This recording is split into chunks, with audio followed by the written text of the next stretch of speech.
Hello everyone, good afternoon and welcome to today's episode of Modesty's Property Corner. I remain your man, Ikenna Umezidiki. I'm the director of Modesty Property Consultants. We're a estate and lettings agency based in Luton. Alright, on this lovely sunny Wednesday afternoon, I'm here to bring to you another round of property education. But this time around, we're just going beyond the property scope. We're now going to delve into a few other things because I just want you to understand how some other things that happen around us affect the housing market, or affect the mortgage market, or affect our lives generally. So this is more like a general knowledge of how certain things are interlinked, and they all affect each other even though they are standing separately.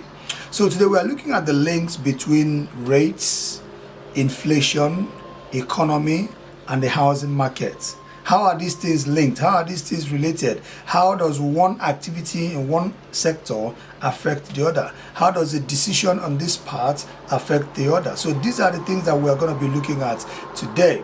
This is season 1, episode number 22 of our Modesty's Property Corner, and welcome to the show. Okay, so let's start with rates. So there are two rates we are going to focus on today. We're just going to focus on the base rates, and we're going to focus on the interest rates, right? So the base rates first. The base rates, basically in the UK here, the Bank of England, they set the base rates. What the base rate is, it's the basis, as the name implies, it is the base rate. It is the rate upon which a lot of economic activities, especially in the credits industry, depend on. It is the rate that basically dictates the pace of movements in the credit industry. So what happens is the Bank of England, through their Monetary Policy Committee, the MPC, they meet every month to review the base rates. The base rate is the rate that the Bank of England lends money to other lenders, like the banks, right, and other financial institutions. So they go to the Bank of England and they borrow this money at the base rates, and then they come into their branches or into their organization and they reprice their credit products like mortgages, credit cards, loans, and all that stuff, based on how much it costs them to procure that fund. So the base rate is basically the cost of fund to the banks, the cost of fund to the financial institutions. So recently in the news, the Bank of England have raised the base rate for the 4th time in a row, right? They've raised the base rate to 1.25%. Though they've increased it by 0.25%. So raising it by 1.25%, what does this mean? What this basically means is that the Bank of England will now be lending money to other banks at 1.25%. The other banks will now take this money at 1.25% and then lend it to you and I at whatever rates they consider profitable enough for them. So whatever they add on top of it becomes their margin. And that is what decides how much we borrow money at. So when you hear that you got a mortgage at 2.25%, it basically means that your lender borrowed that money from the Bank of England at 1.25%, and they are lending you that money at 2.25%. That extra 1% on top of it is the margin that lender has made on that deal. So they have made 1% for whatever fund they have lent to you from what they borrowed it from. So that is what the base rate does, and that is how the base rate affects the interest rate. So this base rate is a monetary policy tool in the hand of Bank of England. And what do they use it for? They use it to control the flow of cash, or the flow of money, to control inflation basically. They use the base rate to control inflation. So when they think that inflation is on the rise, they will increase the base rates. And what happens is that when they increase the base rates, they are making borrowing more expensive. and they are making borrowing less attractive by doing that. And by making borrowing more expensive and less attractive, it means less and less people are going to make that move to go and borrow money.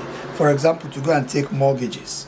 And when there is less money in circulation, because when borrowing is very cheap, people borrow a lot, which increases the supply of money in the economy. So when there is less money in the economy, it brings down inflation, because it simply means that the demand for goods and services, the demand for products, that demand is coming down, because what drives inflation is basically demand. So if the Bank of England wants to control inflation, they use the base rate as one of their tools to do that, because then they make lending unattractive, they make lending difficult, they make lending expensive, which reduces the flow of cash in the economy.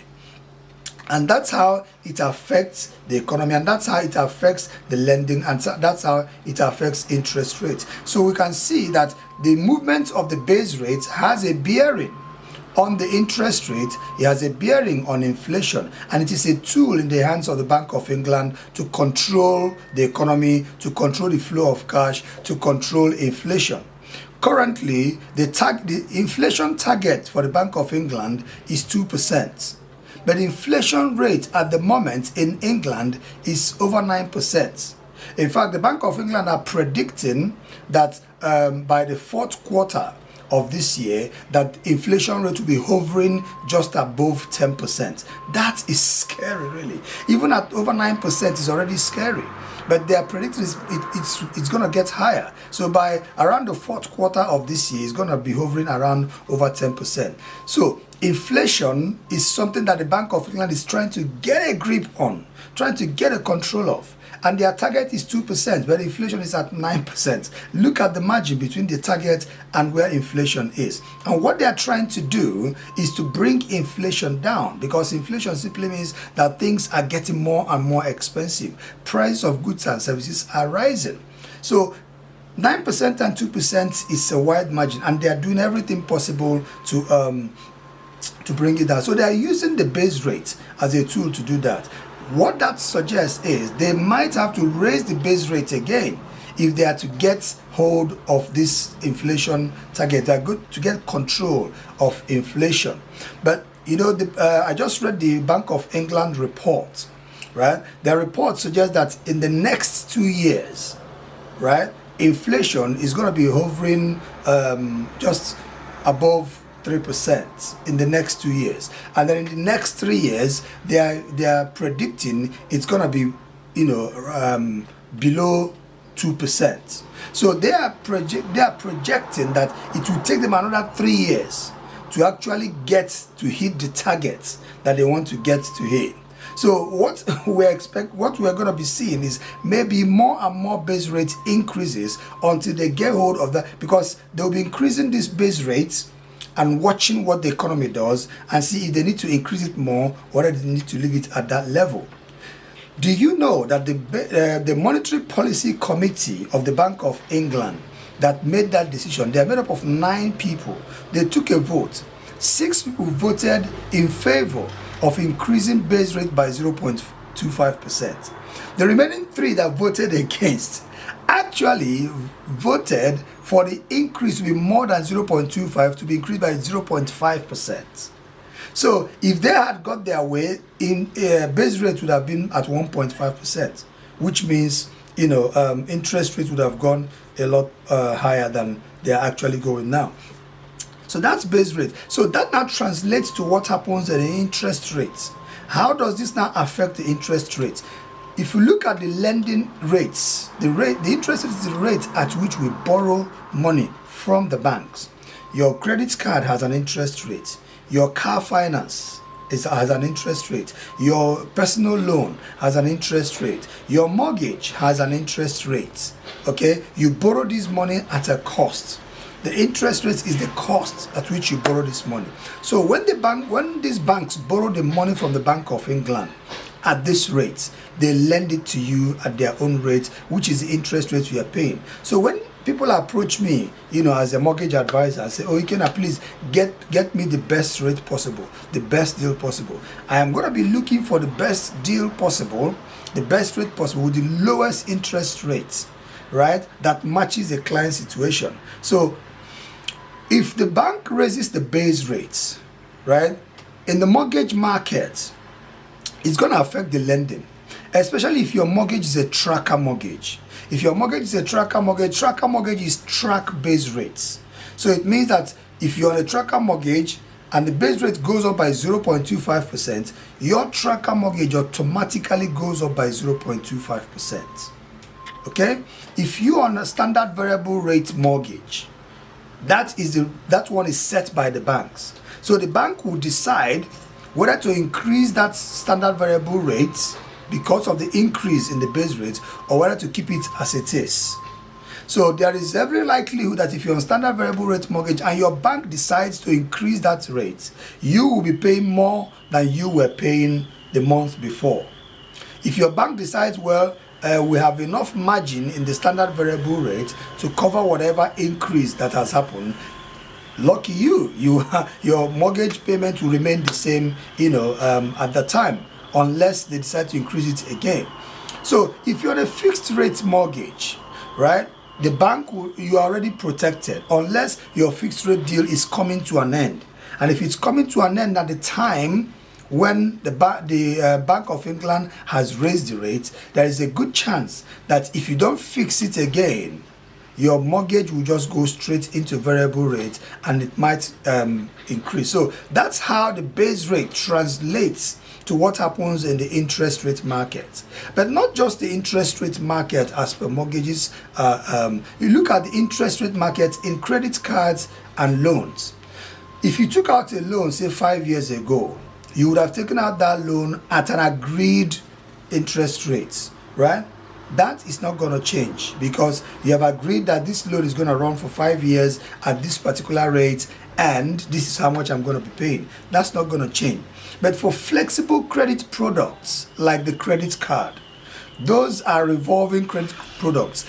There is no set time in that credit. So the banks can increase the interest rates on credit cards. And they have been doing that now recently partially because of the base rate and partially because of what the economy is doing.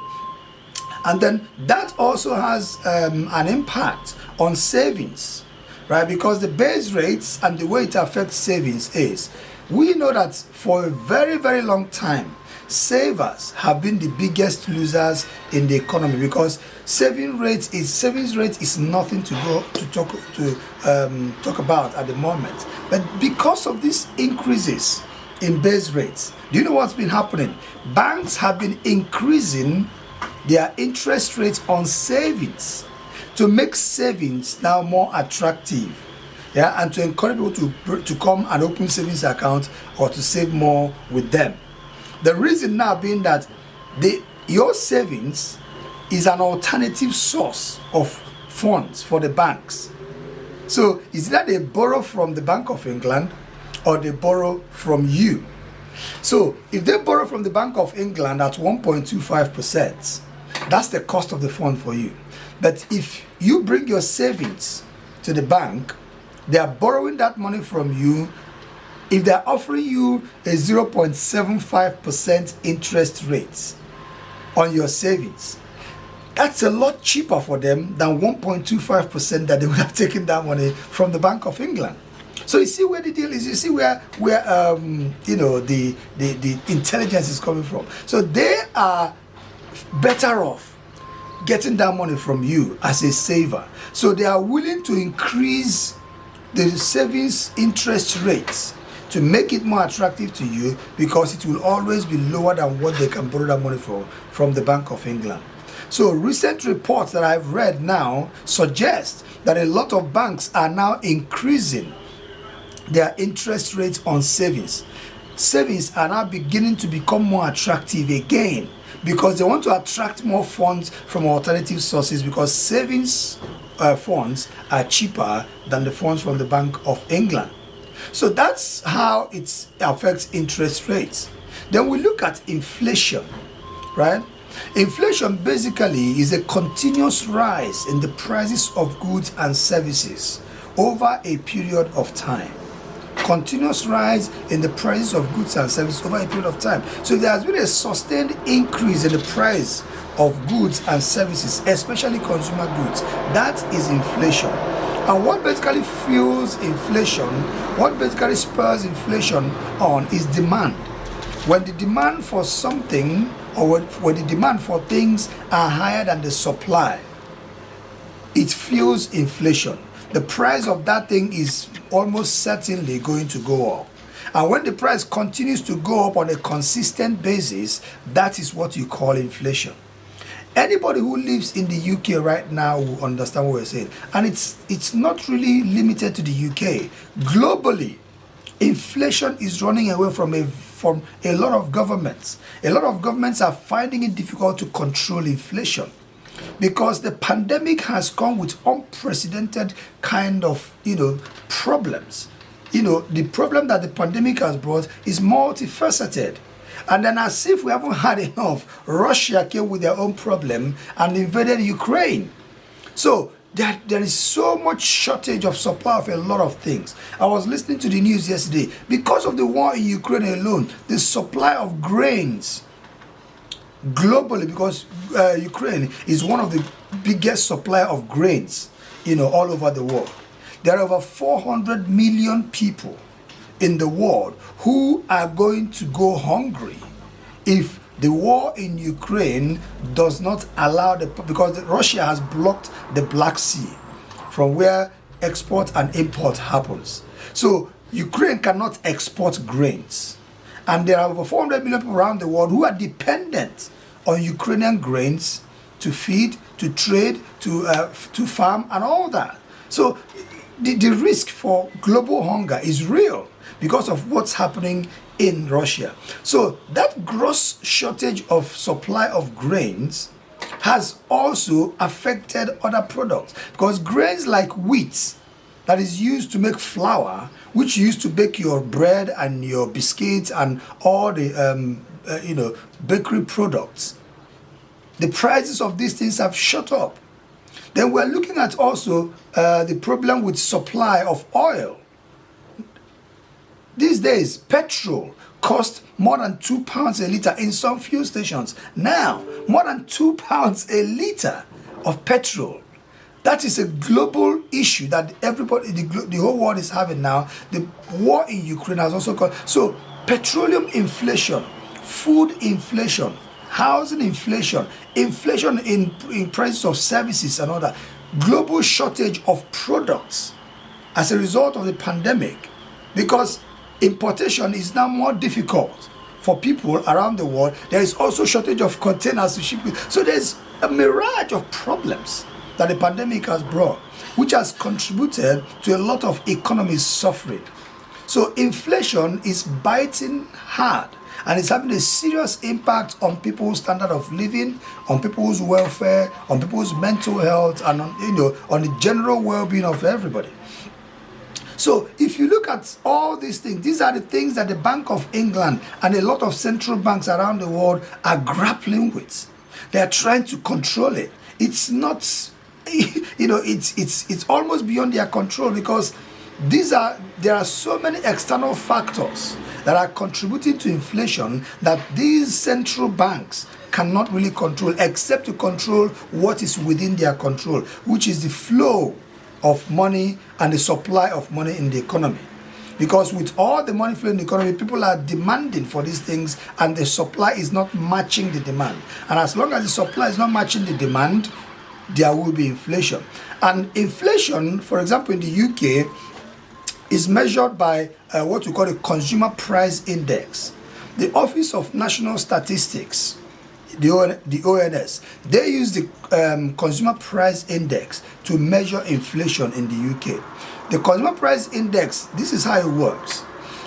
They will bring a basket of, several goods and services that households do consume on a regular basis or frequently.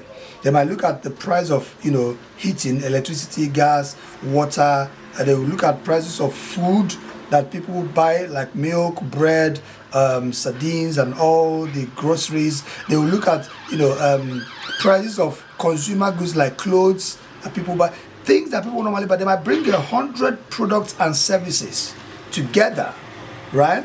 And look at what the prices have been, say, a year ago. And then they'll look at it, they'll bring these same products and look at the total value of these same products. Let's say, look at it from this way. It's a basket. Yeah, you're shopping. You've gone to shopping. You filled your trolley or your basket with goods. Okay, and let's say that those you buy the same goods every time. So when you've gone to the till last week, the same goods, the same quantity, the same quality, everything comes to £100. And then you come to the supermarket again next week. You buy the same goods, same quantity, the same quality again, the same basket of goods. You go to the till and then your bill is £110. Right? That is what the consumer price index looks like. So this basket, they will now measure the difference between the price of these baskets of goods and services at this point compared to the same period, maybe the year before, and see what the difference is. What the difference is the consumer price index inflation. So that's how they arrive at the inflation rate. So if these goods, this basket of goods costs £100 last year, at the time last year, and by this time this year they are costing £110. It means there has been a 10% increase in the prices, in the aggregate prices of those things. So they will tell that inflation has risen by 9 or 10% based on the calculation of those goods. So that is consumer price index, and that is how they arrive at the rate of inflation. Okay, so and that is what the Bank of England are always, are fighting to bring it down to 2%, because at the moment inflation rate is at 9%, and it is affecting the cost of living. Everything is becoming more and more expensive, and that now weighs nicely into the economy.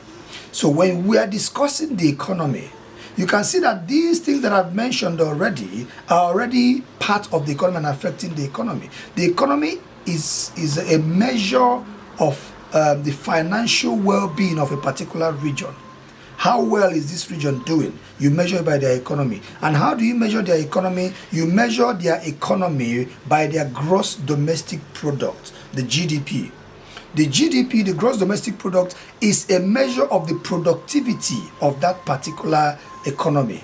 The goods that are produced, the manufacturing sector, the services sector, the health sector, the productivity of all these sectors brought together is what makes up the economy, and that is measured by the gross domestic product. So the Bank of England and the Office of National Statistics, they measure the productivity in these sectors and come up with either a growth or a decline and tell you, that the economy has grown by 0.3%. It means that productivity has grown by that much percent. So the general well-being of people in a particular region or in a particular country is measured by how well their economy and their GDP has grown. And if that GDP has grown, it means that things are going well, people are being paid well, goods and services are being consumed, people are producing and they are selling what they are producing, services are being rendered and people are getting paid, the economy is good.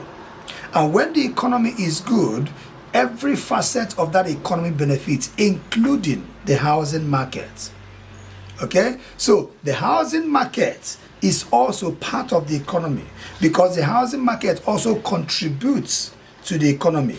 The rents you pay, the mortgages you pay, the properties you buy, the stamp duty you pay, when you pay your solicitors, when you pay your mortgage advisors, when you pay the builders that come to build, everything around the housing market all contributes to the economy. When you go to B&Q and you buy those building materials, or you buy the paint to paint your house, everything that you do that is related to your property or to the housing market contributes to the economy. So the housing market is part of the economy. It is not detached from the economy. But something happened during the pandemic. the housing market was behaving quite differently from the economy, because the economy was not doing really well, especially in the last 2 years and the year after. It wasn't very good because a lot of people were not working, people were indoors, there was lockdown, a lot of people were laid off their jobs, there was furlough scheme here and there. Nothing was happening. And everybody was predicting doom for the housing market, saying, oh, property prices are going to crash, there's no money to buy property, nobody's going to be interested in buying any property. Lo and behold, the moment the government lifted the restrictions on the housing market first, the rush was unprecedented. So it went beyond the predictions of people. It went against predictions of professionals.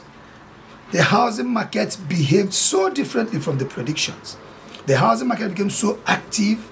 The housing market became so busy. There was so much activity going on in the housing market. It was far stronger than it was ever imagined to be. And up till now, it has not stopped being strong. So it behaved so different from the economy, which is usually not the norm, because we don't live in normal times. So the property market did not behave like a normal market. When the economy was down, the property market was booming. When the economy was down, the property market was very, very active. So it was not paying attention to what was happening in the economy. So why is that? The reason being that a lot of people who were really fueling the activity in the property market were not really dependent on the economic situations. These activities were fueled by people who have a lot of equity in their property, right? And all they needed to do was just to release that equity by borrowing against their property and remortgaging their property and using that as a deposit to pay down for a bigger property or for another property that they want to buy, because they were already financially well off and they can afford the monthly mortgage payments. So it was easier for them to come up with the deposits because the deposit was already embedded in their property. They just needed to release it. So because this class of people were not reliant on on employment, they were not reliant on the employment figures, they were not reliant on the GDP and the economy. They already had the finances. These are people who already had the finances and they already had the deposit locked in their properties. And as soon as the lockdown was lifted, people wanted to be free.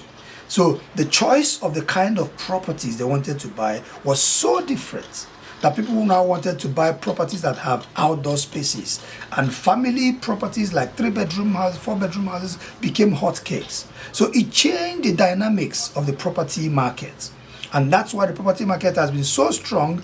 And then you add all these factors like the stamp duty relief that the government introduced, which greatly helped and fueled that activity. And then all the interventions that the government made, including the bounce back loans, including the furlough scheme, and all the interventions that the government made to help people survive that harsh financial impact. But you know what? All that money that the government pumped into the economy then is all part of what is fueling the inflation that we have now. And the government is looking for a way now to suck that money out of the economy again and see if they can control the inflation. And they are saying that it might take them about 3 years to actually do that. Okay, so we can all see how these things are interlinked. The base rates, the interest rate, the inflation, the economy, and the housing market. And the housing market is affected by the interest rate. Inflation is affected by supply of money. The base rate is targeted at inflation, trying to bring it down. The base rate influences or affects interest rate. We can see that we live in a world where the things we think are different are actually interlinked. So it's really important that you understand these things so that you understand what happens around you and what happens around the property market. I hope this has been useful to you all, and I hope this has really increased your knowledge of how these things are interlinked. Please get in touch with us if you have any questions. Hook up with us on Instagram, on Facebook, on Twitter. go to YouTube and subscribe to our YouTube channel, Modesty Property Consultants. All these videos and more are on that channel for you to watch. If there are sessions that you have missed and you want to catch up, our YouTube channel is